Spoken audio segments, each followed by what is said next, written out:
के इस बुलेटिन में स्वागत है आपका। मैं हूं रचना रावत। तो चलिए शुरू करते हैं खबरों का सिलसिला। मामला हाथरस के स्टेट बैंक कॉलोनी और कंचन नगर का है, जिनकी गिनती शहर की पॉश कॉलोनी में की जाती है। लोगों ने यहाँ ये सोचकर मकान बनवाए थे कि वे यहाँ साफ सुथरे में रहेंगे, लेकिन नगर पालिका की लापरवाही के कारण यहाँ मामूली बरसात के बाद घरों में पानी भर गया, जिसके कारण लोग नरकीय जीवन जीने को मजबूर है। जल भराव और गंदगी की समस्या से परेशान लोगों ने आगरा की सड़कों पर जाम लगाकर नारेबाजी की और अधिशासी अधिकारी का घेराव करके मौके पर सैनिटरी इंस्पेक्टर को महिलाओं ने चूड़ियां पहना दी। मैं स्टेट बैंक कॉलोनी में गया था सुबह वहाँ पे सरस्वती इंटर कॉलेज से आवास विकास होते हुए नाला गुजर रहा है, जिसके टेंडर हो चुके हैं और सफाई कार्य भी शुरू हो गया है। तो उसके वजह से स्टेट बैंक कॉलोनी में जल भराव हो जा रहा है। इसलिए मुझे नहीं लगता कि 2-3 सालों से उस इंटर कॉलेज से जो नाला गया है उसकी सफाई कभी हुई हो 2-3 सालों से। तो 4 दिन के अंदर मैं आश्वासन देता है और 4 दिन के अंदर वो सफाई हो जाएगी और जल भराव की समस्या दूर हो जाएगी।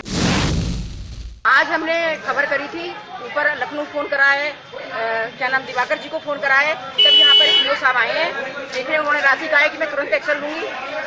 क्या नाम उनका? आपने बंधक बनाया उनको? सीता बंधक बनाया, लेकिन वो छूट के भाग गई। वो हमें मैं नया आया हूँ। आपने चूड़ियाँ क्यों पहनाई उन्हें? चूड़ियाँ हमने इसलिए पहनाई कि हमने 2 महीने पहले से ये एप्लीकेशन दे रखी है। 2 महीने हो गए रिसीव कराई हुई। चूड़ी किसको पहनाई थी आपने? चूड़ी हमने पहनाई है SI को। और यूँ चूंकि नए आए हैं, उन्होंने हमें 3 दिन का वादा किया है, इसलिए हमने उन्हें चूड़ियां नहीं पहनाते हुए। गोवर्धन उत्तर भारत का एकमात्र किरोड़ी मेला है, जहां करोड़ों की संख्या में लोग अपने आराध्य की परिक्रमा कर उनकी कृपा पाने को इच्छुक रहते हैं। श्री गोवर्धन गिरिराज सदैव से ही सिद्ध पुरुषों, संतों व आचार्यों की साधना स्थली रही है। इनकी महिमा और चमत्कार से प्रभावित होकर अनेक साधकों ने अपना सारा जीवन ही ब्रजरज में लोट लगाकर समर्पित कर दिया है। यहीं पर चैतन्य महाप्रभु के परिकरों ने निवास कर वैष्णव धर्म का विस्तार किया। श्री गिरिराज परिक्रमा की चप्पा चप्पा भूमि का अपना अनूठा इतिहास है, जो ब्रजराज श्री कृष्ण की बल लीलाओं से जुड़ा है। इस भूमि के दर्शन मात्र से ही आध्यात्मिक आनंद की तरंगे उठने लगती है। अनेक विद्वानों का मानना है कि भारत में अनेक स्थल ऐसे हैं जहां आध्यात्मिक ऊर्जा प्राप्त होती है तथा ईश्वरीय तत्व का चमत्कार प्रत्यक्ष रूप से देखने को मिलता है। गोवर्धन नाथ जी ऐसे एक दानी हैं जिनके द्वार सभी के लिए हर समय खुले रहते हैं। यहाँ पर जो कुछ भी मांगा जाता है उनकी कामना पूरी हो जाती है। गोवर्धन बहुत से तपयोगियों की तपस्थली रही है। मुड़िया मेला गोवर्धन 7 दिन तक चलता है और इन 7 दिनों में करोड़ों की संख्या में भक्त यहाँ आते हैं। घटना मुंबई के पास कल्याण की है, जहाँ ब्यूटी पार्लर चलाने वाली एक युवती के साथ 7 से 8 महिलाओं ने दिन दहाड़े मारपीट की और पार्लर में जो मिला लूट कर ले गई। पीड़ित चिल्लाती रही, लेकिन मदद के लिए कोई नहीं आया। पीड़ित महिला ने लोगों की मदद ना पाते देख लुटेरी महिलाओं से डटकर संघर्ष किया। पूरी घटना CCTV कैमरे में कैद है। दिलेरी दिखाने वाली मीना सिंह को घटना से ज्यादा इस बात का दुख है कि उनके साथ मारपीट और लूट हो रही थी और वे चिल्लाती रही, लेकिन कोई उनकी मदद के लिए नहीं आया। फिलहाल पूरे मामले की जांच पुलिस कर रही है। कल जैसे मैंने खोला अपना शॉप, इमीडिएटली आप देख सकते हो फुटेज में मेरे पीछे कितने सारे चोर आ गए। और जब मैंने उनको निकालने की कोशिश किया, मैंने कहा आप लोग निकलो, ऐसे कैसे घुस रहे, तो उसके बाद उन लोग ने गाली गलौज चालू किया मेरे साथ। और फिर उसमें से एक बच्ची अंदर आती है और मैं तो बाहर निकल गई डर से, और बच्ची एक अंदर आके वो चोरी करने की कोशिश करती है। लेकिन मेरी आवाज जब उसने सुना कि मैं चिल्ला रही, लोगों को इकट्ठा करने की कोशिश कर रही हूँ, तो फटाक से इमीडिएटली निकल गई बाहर। तो यही चीज हुआ है जो कल मेरे को बहुत बुरा लगा, और उनके साथ मेरी हाथापाई भी हुई है, जिससे मैं उनको कल पकड़ नहीं पाई। वही चीज का मुझे अफसोस है, क्योंकि मुझे पब्लिक का सपोर्ट नहीं मिला। योगी उत्तर प्रदेश पुलिस को सुधारने की जितनी कोशिश कर ले, हालात सुधरते नजर नहीं आ रहे हैं।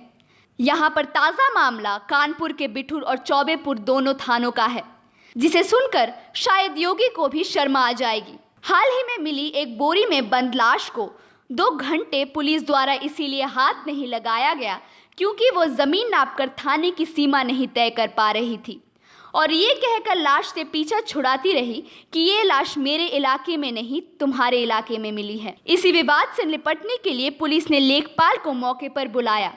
जब लेखपाल ने जमीन नापकर थाने की सीमा बता दी तब मृतक की लाश की कार्यवाही आगे शुरू की गई। हैरानी की बात तो ये है कि दोनों थानों के विवाद के दौरान डिप्टी एसपी रजनीश भी मौके पर मौजूद थे। लेखपाल बुलाकर पुलिस ने अपनी जिम्मेदारी एक दूसरे को टालने की कोशिश की और ये नहीं सोचा कि जनता के विश्वास का क्या होगा। लाश का पंचनामा कर पोस्टमार्टम के लिए भेज दिया गया है। थाना क्षेत्र की पुलिस भी पहुंची, पीआरबी वहां मौके से पहुंची। तो उसके बाद एफएसएल की टीम को बुलाया गया। तो उसके एफएसएल की टीम जब डेड बॉडी खोली गई, प्लास्टिक के बोरे में थी। एक वहाँ पे नहर थी, कुकरादेव एक गांव पड़ता है, तो उसके सर तो गायब था उसका, और जो प्लास्टिक की डेड बॉडी जो थी वो प्लास्टिक की थी, उसके केवल नरकंकाल की तरह था और उस पर मांस वगैरह सब उसके मेल्ट हो चुके थे। और साथ ही साथ एफएसएल की टीम को बुलाया गया। एफएसएल की टीम ने ये बताया कि ये किसी पुरुष की डेड बॉडी है। साथ ही साथ उसको डीएनए टेस्ट के लिए भेज दिया गया है। थानाध्यक्ष जो है चौबेपुर और बिठूर का फोन आया कि महोदय आपके जो है क्षेत्र कुकरादेव से लगी हुई जमीन में और नाला जो नजदीकी गांव शायद पचोर के पास से, तो वो जो नाला था वहाँ पे जो है एक डेड बॉडी पूर्व में लोगों द्वारा बताया गया कि महीनों से पुरानी सड़ी पड़ी हुई थी, जिसके जो है शिनाख्त के लिए बुलाया गया कि ये किस सरहद में है। वहाँ पे जो है मौके पे नाप कर निशानदेही की गई, जिसमें पाया गया कि जो है वो डेड बॉडी इसमें जो है बिठूर थाने की है, कुकरादेव लेखपाल क्षेत्र में पाई गई। ये मामला ये है कि हम लोगों को जब यहाँ पुलिस मौके पे मंधना चौकी पुलिस पहुंची तो हम लोगों को बुलाया गया कि थोड़ा सा कि किस सीमा में है।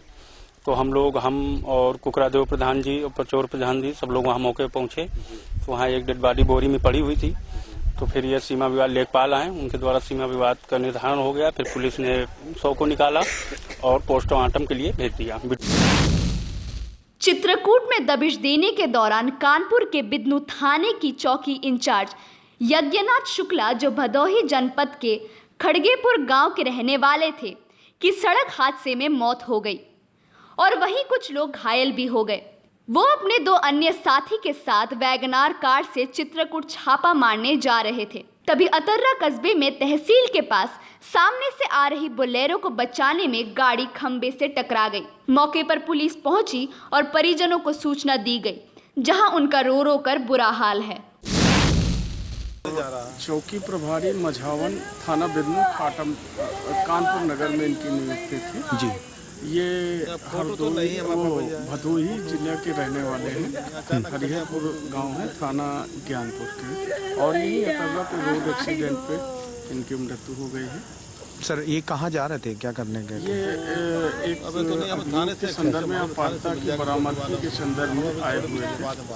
आज इनकी रोड एक्सीडेंट में मृत्यु हो गई। इलाहाबाद की करेली पुलिस ने 4 शातिर चोरों को पकड़ने में सफलता दिखाई। ये सभी चोर पहले घरों में रेकी करते, फिर उस घर को निशाना बनाकर चोरी करके फरार हो जाते। पुलिस ने चोरों के पास से 10 लाख से ज्यादा चोरी का सामान बरामद किया। इनके पास LCD टीवी, 13 मोबाइल, सोने चांदी के सामान और 21,000 रुपए मिले और साथ ही कुछ घरेलू सामान भी बरामद किए। ये चोर शहर के कई मोहल्लों में चोरी कर चुके हैं। पुलिस ने इन चारों चोरों को गिरफ्तार कर जेल भेज दिया। 4 शातिर चोरों को गिरफ्तार किया गया है, जिनके पास से भारी मात्रा में चोरी का सामान मिला है, जिसमें 4 LED टीवी हैं, एप्पल आईफोन है, झुमके हैं, कानों की बाली है, उसके अलावा DVD प्लेयर है। तो कम से करीब 5 से 10 लाख के बीच के अमाउंट का चोरी का सामान इनसे बरामद किया गया है। इन्होंने धूमनगंज, झूसी, नैनी, करेली क्षेत्रों में विभिन्न तारीखों को करीब 10 के करीब घटनाओं को अंजाम देना उन्होंने स्वीकार किया है। बाकी की अभी तफ्तीश की जा रही है। राजकीय संयुक्त चिकित्सालय कोटद्वार में डॉक्टरों की वजह से 2 सगी बहनों की हुई मौत। डॉक्टरों के ट्रांसफर के बाद अस्पताल में स्वास्थ्य सुविधा चरमरा गई है। 2 सगी बहनों की मामूली तबीयत बिगड़ने से अस्पताल लाया गया, जहां डॉक्टर न होने से सही तरीके से इलाज नहीं हुआ और दोनों की मौत हो गई, जिससे स्थानीय जनता व यूथ कांग्रेस ने अपना गुस्सा दिखाते हुए स्थानीय झंडा चौक में प्रदर्शन करते हुए मुख्यमंत्री का पुतला फूंका, जिससे यूथ कांग्रेस के प्रदेश सचिव प्रवेश रावत ने कहा कि पूरे प्रदेश की व्यवस्था का माहौल चरमरा गया है, एक अनुभवीन प्रदेश को चला रहा है, जिसके चलते कल 2 बहनों की मौत हो गई, जिससे साफ कहा जा सकता है कि सरकार द्वारा हत्या की जा रही है। जिस डॉक्टर की लापरवाही से 2 बहनों की मौत हुई उस पर मुकदमा दर्ज किया जाए। सरकार से मांग है कि तत्काल प्रशिक्षित डॉक्टर नियुक्त किए जाए। पूरे प्रदेश में अराजकता का माहौल है, व्यवस्थाएं चरमरा गई हैं पूर्ण रूप से, और एक अनुभवहीन इस प्रदेश को चला रहा है। उसका परिणाम आप सबके सामने है। राज के चिकित्सालय कोटद्वार में कल जिस प्रकार से 2 जवान युवतियों की एक प्रकार से सरकार द्वारा हत्या कहना इसको कहूँगा तो उचित होगा कि हत्या की गई है, उस पर एफआईआर दर्ज होनी चाहिए। तत्काल जो डॉक्टर ने लापरवाही वहाँ पे बढ़ती जिस कारण वो मौत हुई है उस पर एफआईआर दर्ज होनी चाहिए। इस बुलेटिन में फिलहाल इतना ही। आप बने रहें इंडिया क्राइम के साथ। नमस्कार।